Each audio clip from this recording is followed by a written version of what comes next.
मुख्यमंत्री योगी आदित्यनाथ ने अंतर्राष्ट्रीय वन दिवस पर लखनऊ में राष्ट्रीय वानिकी संवाद का उद्घाटन किया।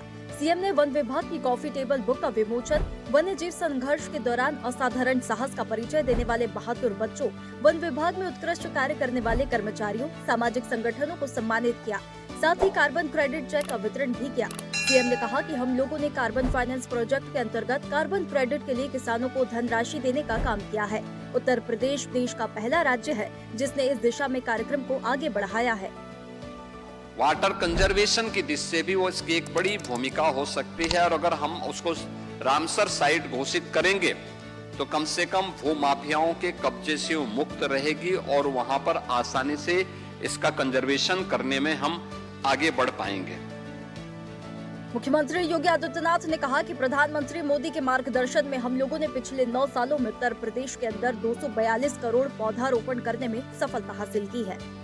हम लोगों ने पिछले 9 वर्ष में 242 करोड़ वृक्षारोपण करने में सफलता प्राप्त की है।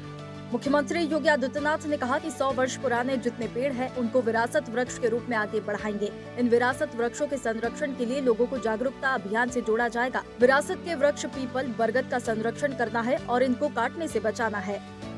100 वर्ष पुराने जितने पेड़ हैं, उनको विरासत वृक्ष के रूप में आगे बढ़ाना। आप देखेंगे देश के अंदर सबसे पुराना वृक्ष कोई है तो यहाँ बाराबंकी में ही है। मुख्यमंत्री योगी आदित्यनाथ ने कहा कि जुलाई महीने में फिर से वन महोत्सव का कार्यक्रम होगा। हम सबकी जिम्मेदारी बनती है कि हर व्यक्ति कम से कम एक पेड़ माँ के नाम अवश्य लगाए। यह हमारी अपनी माँ के प्रति और धरती माता के प्रति कृतज्ञता प्रकट करने का एक सशक्त माध्यम होगा। हम सबकी जिम्मेदारी बनती है कि हर व्यक्ति कम से कम एक पेड़ माँ के नाम अवश्य लगाए। मुख्यमंत्री योगी आदित्यनाथ ने कहा कि पवित्र गंगा, यमुना और सरयू जैसी नदियों के किनारे व्यापक पौधारोपण कार्यक्रम संचालित किए गए। हम लोगों ने सभी 75 जिलों के अंदर एक नदी के पुनरुद्धार के कार्यक्रम को अपने हाथों में लिया है। गंगा और यमुना जैसी पवित्र नदियों के किनारे, सरयू जैसी पवित्र नदियों के किनारे व्यापक वृक्षारोपण के कार्यक्रम चले हैं। मुख्यमंत्री योगी आदित्यनाथ ने भारतीय शास्त्रीय संगीत को वैश्विक पहचान दिलाने वाले शहनाई के महान साधक भारत रत्न उस्ताद बिस्मिल्लाह खां की जयंती पर विनम्र श्रद्धांजलि दी है।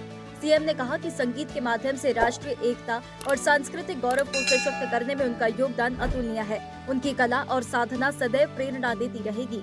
मुख्यमंत्री योगी आदित्यनाथ ने कहा कि शक्ति की अधिष्ठात्री मां जगदम्बा की उपासना के पावन पर्व चैत्र नवरात्रि के तृतीय दिवस पर मां चंद्र घंटा की कृपा सभी पर बनी रहे। मां के आशीष से सभी के जीवन में सुख, समृद्धि एवं सौभाग्य का उदय हो, सकारात्मकता का संचार हो और उनसे यही कामना है।